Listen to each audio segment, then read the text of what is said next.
Drought is the most damaging natural disasters. It has caused deaths of millions, destroying livelihoods across all continents. With the global climate change progressing rapidly, droughts are predicted to increase in frequency, duration, and severity.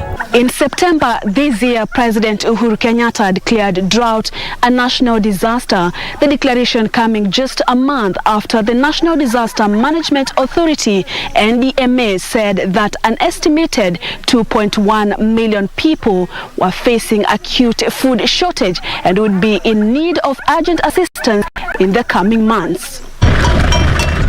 At the start of the drought, Baringo County was placed in the alert stage of drought classification, meaning it needed minimal interventions.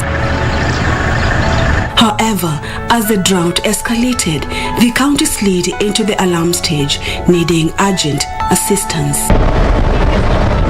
We arrive at Grace Kimnyan's home in Tuyetich village, Baringo County.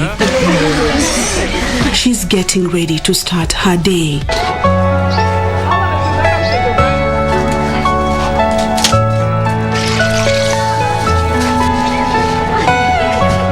Grace Kimnyan has ventured into fruit farming.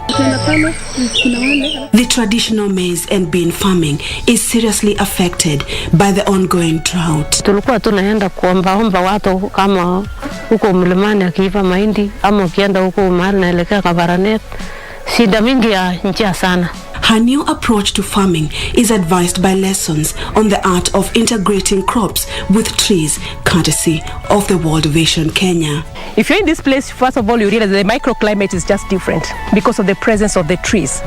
These trees, these are agroforestry trees, which when they drop their leaves and also through their roots, they fix a lot of nutrients into the soil that benefits the grass that is growing. Kimnyan later joins a group of women she is supplying with grass for their livestock in another section of her farm, where she is employing systematic regrowth of existing trees. Nyasi imetuleta kabisa na imetupeleka mbele kwa sababu yeye kwanza ng'ombe yake aende kwa swam, analisha ng'ombe yake nyumbani, akitaka tu wanaenda agie akitaka, lakini saidi hakuna ng'ombe yake anakufa hata moja. Drought is threatening their livestock, and Kimnyan's grass farm is their hope, at least for now. She's also demonstrating to these women how they too can benefit from the technique. The existing tree species within a locality is being nurtured, selected, then nurtured to grow.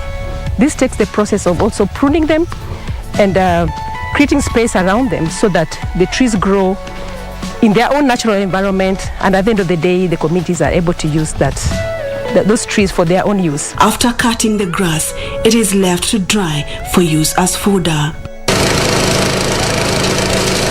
These women cut the fodder into small size for their livestock using a mini shaft cutter. Sasa nimepanda nyasi, nimepata nyasi, ng'ombe na siba, na hata chirani sasa napata nyasi ya kusaidia. Imekuwa faida kubwa sana kwa sababu kama ng'ombe akufi, najua ni hasara sana sasa ile ng'ombe anakufa. Lakini kwetu sasa tunaona ng'ombe akufi kwa sababu ametusaidia, tukikujia yeye anatusaidia. Courtesy of the farmer managed natural regeneration FMNR technique, the cows can generate milk. The children have something to eat and the women are happy. Sisi tutakuwa tumejisaidia. Kimnyan's generosity is becoming infectious. The women say they will spread the word to other women on how they too can achieve economic independence through the farmer-managed natural regeneration, a low-cost and easily replicated approach to restoring and improving agriculture, forested and pasture lands. Tunataka hata tutaendelea kufunza watu wa village wengine wapata hata na wao waelimike ndio tupate kwenda sote pamoja. Are you all my person? A glimpse of the effects of climate change. Merile River in Marsabit County serves more than half of the population here, but it's completely dried up. After a whole year of barely any rain, thousands of people on the north are facing severe hunger or starvation. 90% of or we can say even 99% of the water which are being used in sides of Songa, even in the areas like Padasa, are normally gotten from the forests. There are some catchment areas, some springs, which they normally collect those water and getting them. Climate change experts are now calling this a climate change famine. This area usually experiences a kind of perennial drought that normally hits so hard, and at the end of the day bring even conflicts among its community because of a scramble over grazing lands. In this part of Marsabit County, there is nothing left to eat for residents. Nearly every day, they wake up to this. These animals are wasted away and dying from hunger and disease. Kama una pesa uwezi kununua maji, hiyo ni shida. Kuosha nguo, sasa hakuna maji. Joyce Dafaradai has lived here for years. Disturbed by the way the forest in her village has been depleted, she started tree nurseries using her own time and money to save the forest around her and make a difference. Hatupati mvua, mambo ya climate change, mvua inasakosekana hata 3 years. Na shida tena kuenda forest unakamatwa na watu ya Kenya Forest.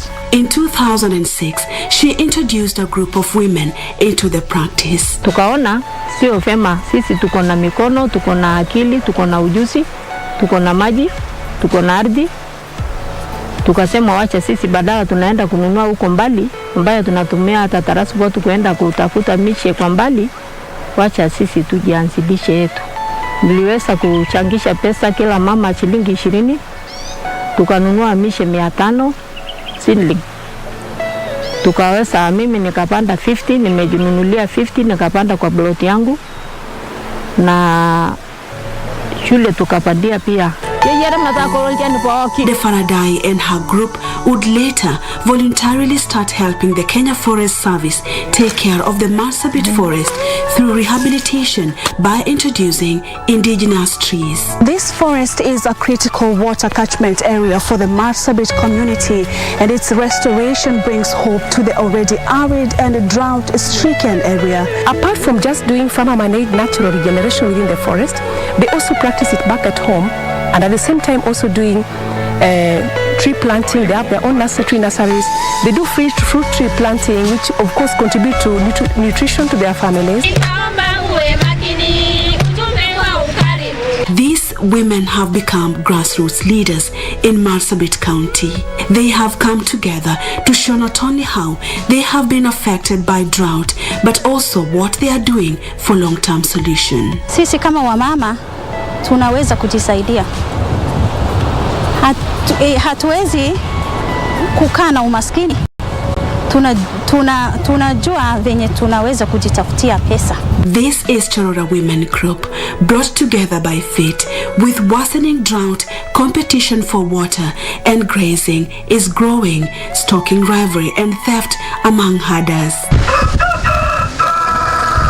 Women and their children who are left to mind some of the animals at home also find themselves vulnerable to livestock raids and left without an income when they happen. But an unusual kind of income generation is helping the situation: beekeeping. Since 2017, these women have managed beehives as a new way of earning a living. Tukiwa na hii beehives, tukiwa na msinga yetu, nyuki huwa tunavunanga wakati ya drought tu mara nyingi. Sio wakati ya rainy season. Na hii wakati drought tukivuna hii asali, huwa inatusaidia sana. Kwa sababu hii mapato tunapata yenyewe inatusaidia. Through their various groups, Marsabit women are changing the story of their communities. As the drought bites, they have adequate food for their families. They keep working tirelessly for better environment and overall health for all.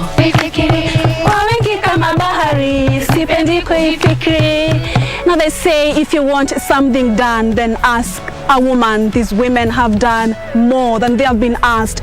In a campaign led by the Kenya Forest Service and the World Vision Kenya, these women that are now planting trees in this region have taken advantage of the campaign and now keeping bees, a practice that has changed their lives in an area where drought is affecting communities here. Purity Museo, KBC.